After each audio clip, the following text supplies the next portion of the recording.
오늘도 최고의 하나님께 최선의 예배를 드리는 여러분들의 기도가 하늘과 땅이 연결되고 하늘과 땅이 열리게 되는 이 예수님의 기도가 되어서 땅에서 매면 매이고 땅에서 풀면 하늘에서도 풀리게 되는 그 은혜와 축복이 충만하게 부어지게 되기를 예수님의 이름으로 간절히 기원합니다.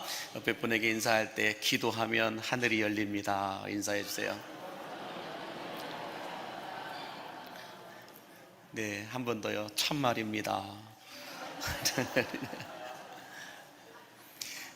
우리는 지난주까지 7주에 거쳐서 예수님이 제자들에게 가르쳐 주셨던 기도, 예수님의 기도 가운데 첫 번째 기도였던 하나님 아버지와 관계된 기도에 대해서 함께 말씀을 나누었는데요.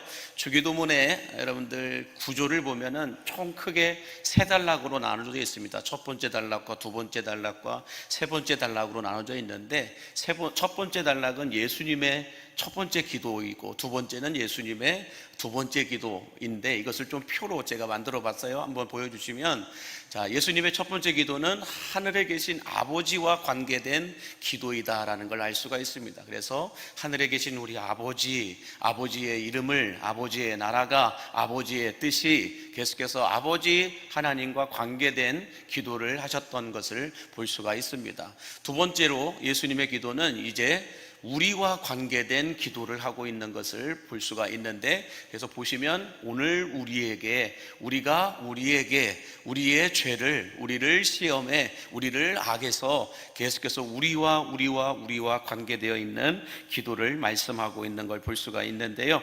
자, 그렇다면 이 예수님의 주기도문 이 구조와 똑같은 구조를 가지고 있는 말씀을 예수님이 하셨던 적이 있는데, 이 마태복음 6장 33절, 우리가 너무 잘 알고 있는 말씀이죠. 같이 함께 읽겠습니다. 그러므로 너희는 먼저 그의 나라와 그의 의를 구하라. 그리하면 이 모든 것을 너희에게 더하시리라 라고 말씀합니다. 이 말씀을 가지고 주기도문 구조와 함께 비교해서 보면 다음 표가 나오는데 한번 보여주실까요? 보시면 너희는 먼저 그의 나라와 의를 구하라, 이것은 하나님 아버지와 관계된 기도를 가리켜 말씀하고 있는 겁니다. 그리고 이 모든 것을 너희에게 더하시리라 라고 하는 것은 우리와 관계된 것들을 가리켜서 말씀하고 있는 걸 볼 수가 있는데요.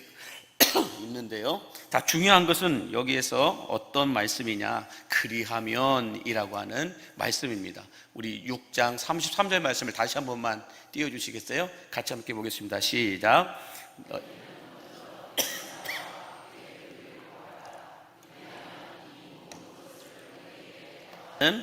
중간에 그리하면이라고 하는 이 말씀이 너무너무 중요한데, 너희는 먼저라는 말씀과 그리하면이라고 하는 말씀이 이 단락을 연결해 주는 말씀인데, 여기서 그리하면 너희가 먼저 하나님 아버지와 관계된 기도들을 하게 되면, 그리하면 우리와 관계되어 있는 이 모든 것들을 하나님은 더하여 주시는 분이시다 라고 예수님은 주기도문을 가르쳐 말씀하고 있는 겁니다. 다시 말해서 그리하면이라는 이 말씀은 우리들의 기도가 예수님의 기도가 되어서 응답이 있고 능력을 경험하기 위해서는 하나님과 관계된 기도를 먼저 하고, 그리하면 이 모든 것들을, 우리와 관계된 것들을 더하여 주신다라고 말씀하고 있는 것입니다.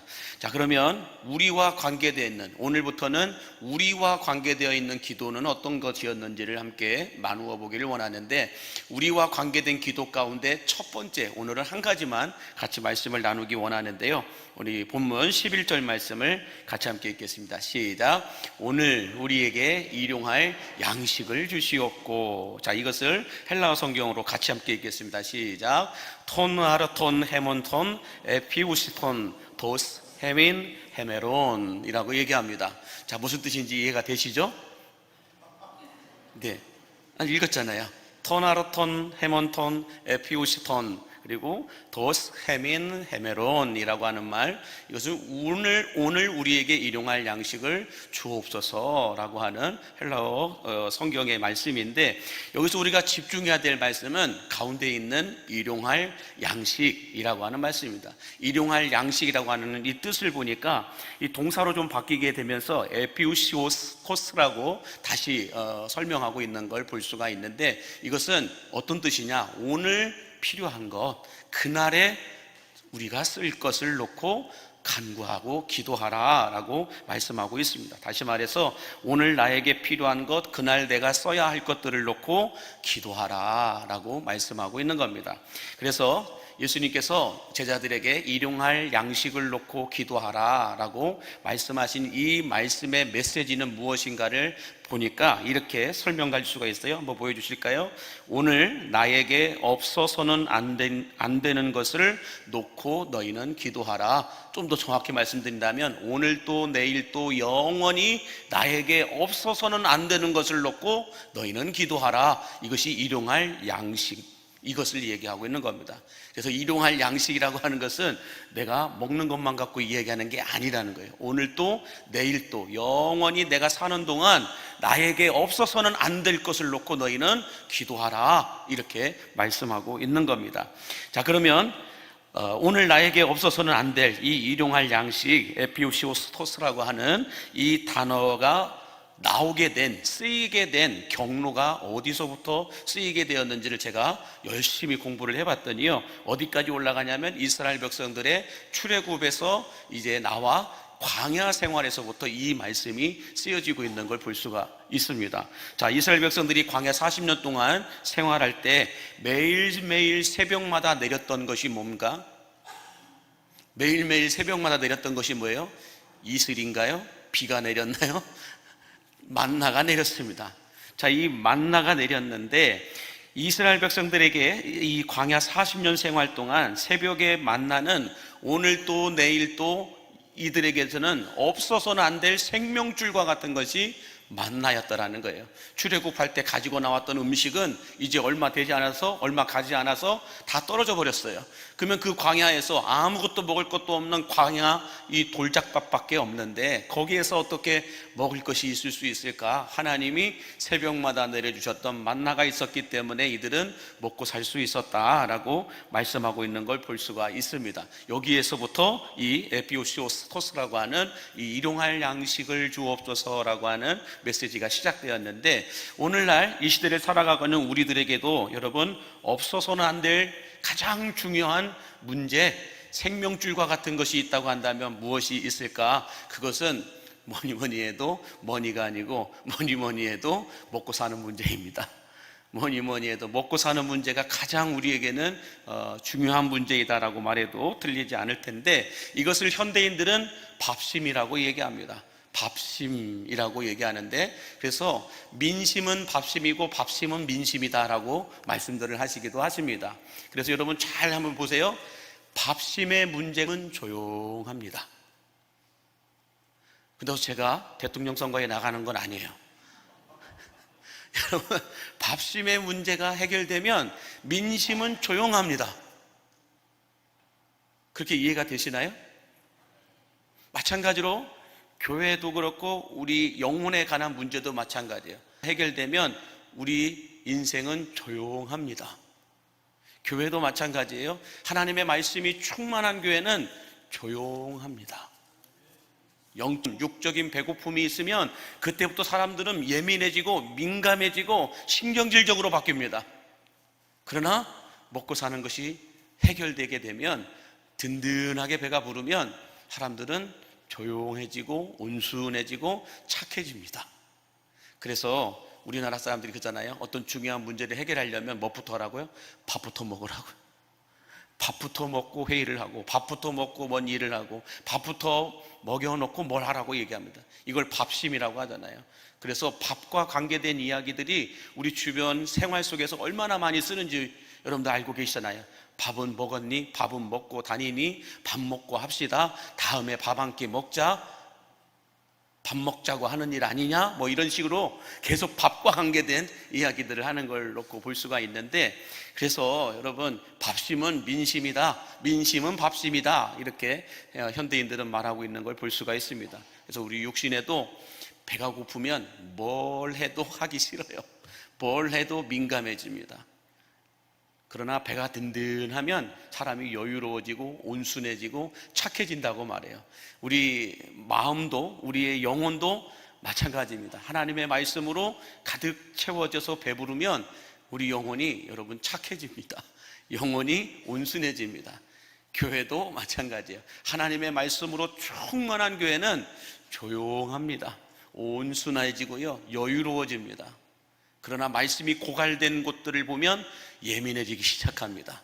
그래서 아모스 선지자 시대 때는 물이 없어 가람이 아니고 하나님의 말씀을 듣지 못한 기갈로 인하여 그들은 피곤하고 쓰러진다라고 말씀하고 있습니다. 그러므로 여러분, 밥심으로 사는 것 정말 중요합니다. 그러나 우리 그리스도인들은 밥심보다 뭐가 있어야 돼요?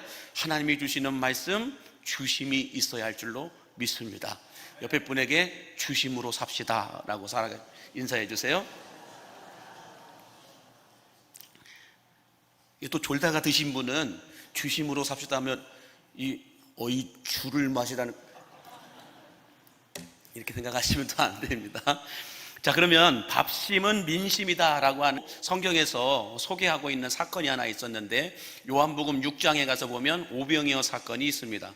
이 오병이어 사건은 우리가 알고 있듯이 예수님께서 보리떡 5개와 물고기 2마리를 가지고 5,000명을 먹이고 12광저리가 남게 하는 그 기적을 베푸신 거예요. 이 기적을 보면서 사람들이 뭘 해요? 이야, 저분이라고 하면 우리 먹고 사는 문제가 해결되겠다, 저분이라고 한다면 우리나라 대통령을 해도 되겠다라고 생각을 해서 예수님을 왕 삼으려고 했습니다. 그래서 오병이어 사건이 있고 난 이후에 예수님을 이스라엘의 왕으로 삼고자 하는 유대인들 대표들이 예수님을 가버나움에서 찾아오게 되죠.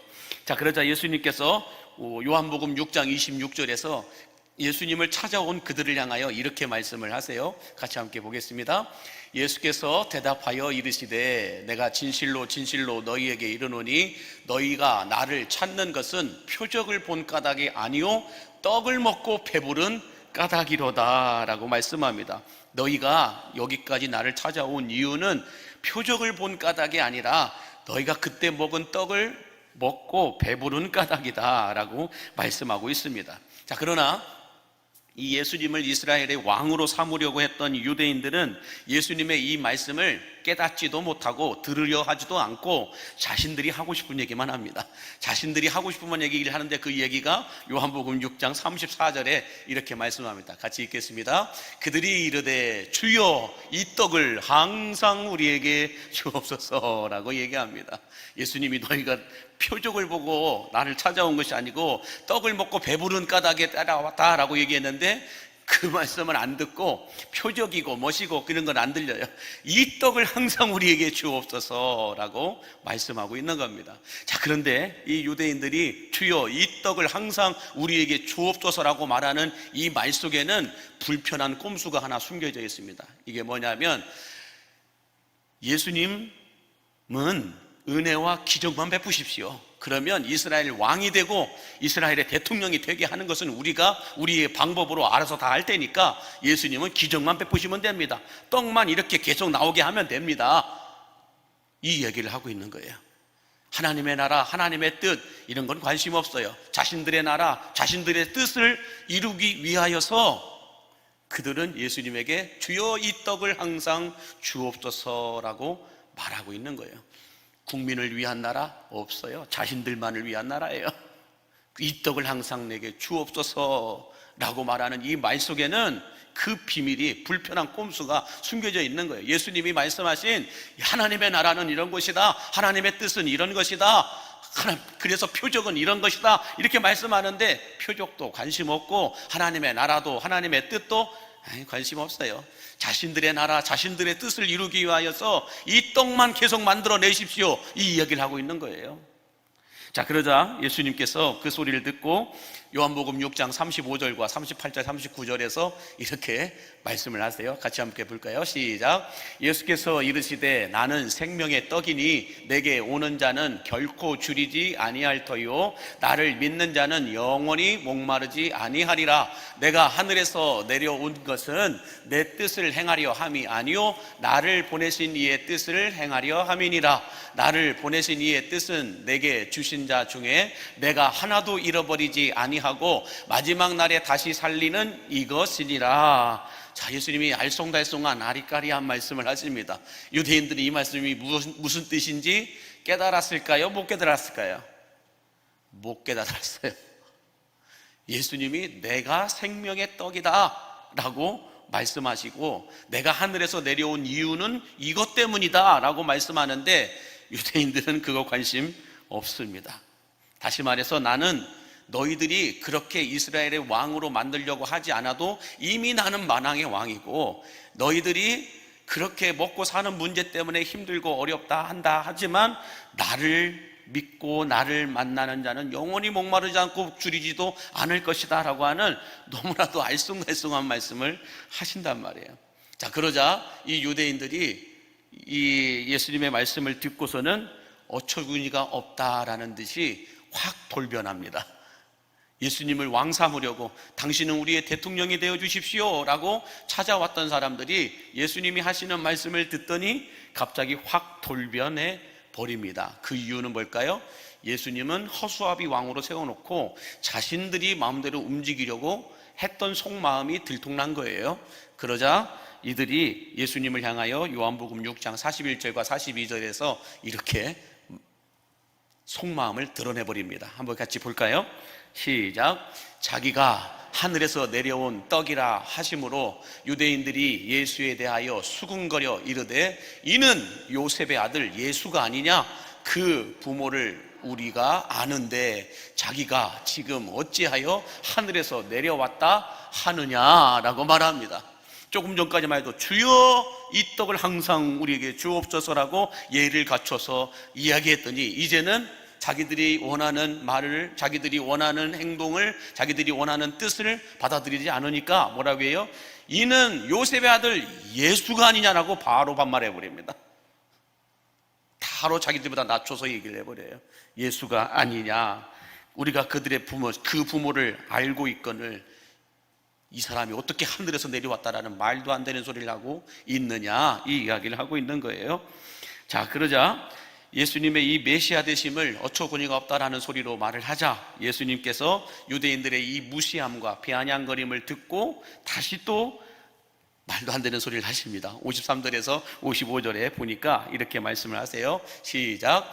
예수께서 이르시되 내가 진실로 진실로 너희에게 이르노니 인자의 살을 먹지 아니하고 인자의 피를 마시지 아니하면 너희 속에 생명이 없느니라. 내 살을 먹고 내 피를 마시는 자는 영생을 가졌고 마지막 날에 내가 그를 다시 살리리니 내 살은 참된 양식이요 내 피는 참된 음료로다. 만약 이 말씀을 여러분이 예수를 안 믿고 듣는다고 한번 생각을 해보세요. 얼마나 무서운 말씀일까요?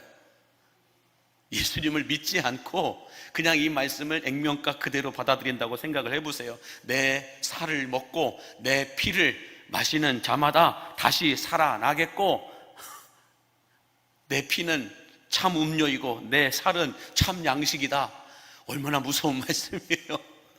자신들을 식인종으로 만들고 있는 거예요, 예수님이. 그러다 보니 이 유대인들이 예수님의 이 말씀을 듣고서는 이 사람 정신 상태가 이상하다, 정신병자와 같다라고 이들은 생각을 했던 것입니다. 하루 전까지만 해도 오병이어의 기적을 보면서 예수님을 왕 삼으려고 했던 사람들이 예수님의 이 말씀을 우리는 알고 있잖아요. 예수님의 십자가와 부활, 이 사건, 예수님의 다시 오심, 재림의 사건 다 우리는 알고 있어요. 그래서 예수님이 십자가에서 살이 찢기고 피를 쏟으시면서 우리의 죄를 위해서 죽으시고 다시 부활하셨고 다시 승천하셨고 다시 재림하실 거라는 걸 알고 있기 때문에 이 말씀이 아멘으로 이해가 돼요. 근데 유대인들 그 당시 사람들은 이해할 수 없는 거예요. 예수님은 정신병자인 거예요. 자, 이처럼 예수님을 왕 삼으려고 했던 사람들이 예수님의 말씀을 이해하지 못하고 깨닫지 못하자 그냥 한순간에 예수님을 정신병자로 만듭니다. 그렇게 되자 그 이후에 사람들이 여러분 어떻게 반응을 하였을까요? 요한복음 6장 66절 666 한번 같이 볼까요? 시작. 그때부터 그의 제자 중에서 많은 사람이 떠나가고 다시 그와 함께 다니지 아니하더라. 왕 삼으려고 민심이 움직여서 우와 지지율 80% 90% 100%까지 올라갔던 예수님이 한순간에 어떻게 돼요? 다 떠나버렸다라고 말씀하고 있는 거예요. 다 떠나버렸다. 자, 여러분 참 재밌는 이야기예요. 베드로는 한 번 설교에 3,000명, 5,000명을 죽게로 돌아갑니다. 그 이유를 이렇게 얘기해요. 사람들은 아무리 옳은 말이라 할지라도, 아무리 진리라 할지라도 자기 귀에 듣기 싫은 말씀은 귀를 막아버리고 떠나버린다라고 얘기합니다. 우리들은 어떨까요? 우리들이 교회에 나오는 목적이 뭡니까? 예배를 드리시는 목적이 뭡니까? 기도를 하시는 이유가 무엇입니까? 헌신하고 봉사하고 수고하고 헌금까지 내시면서 여러분들이 이 자리를 지키는 이유는 무엇입니까? 무엇을 원하여서, 무엇을 얻기 위하여서 여러분이 이 자리에 계신 겁니까? 내가 원하는 것, 내 귀에 단 것, 내가 바라는 것이 이루어지지 않으면 사람들은 이 유대인들처럼 오늘날에도 교회를 떠나버립니다.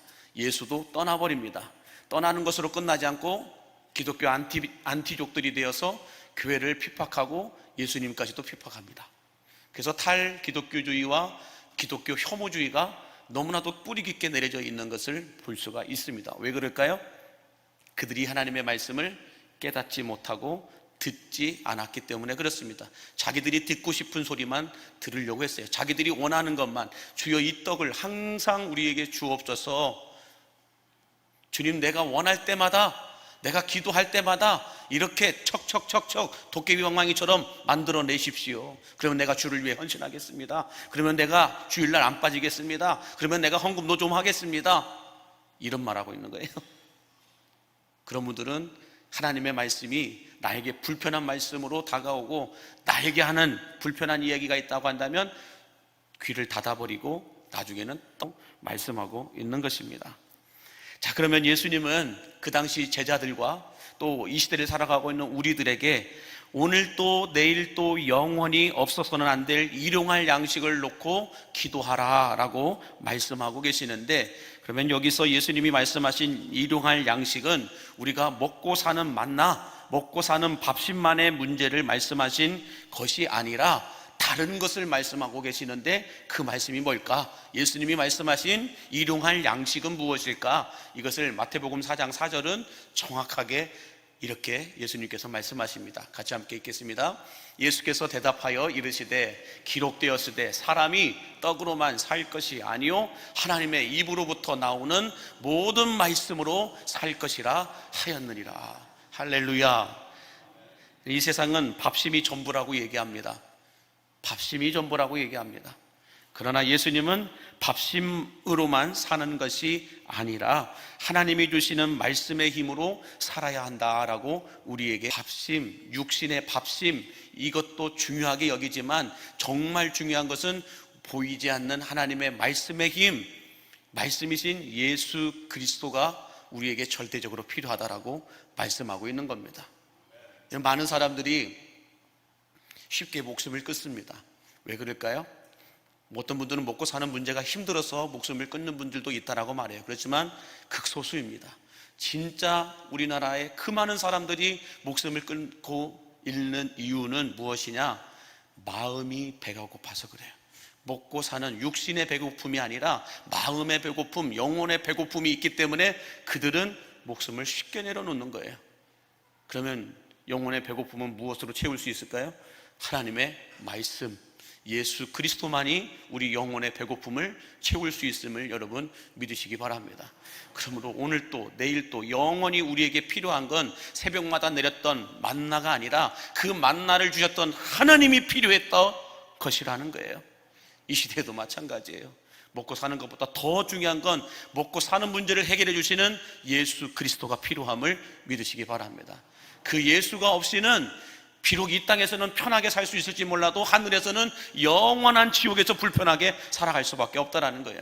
그러나 그 예수로 우리가 산다고 한다면 이 세상에서는 조금 불편하게 산다 할지라도 하늘에서는 영원한 평안함 가운데 살아갈 수 있음을 여러분 믿으시기 바랍니다.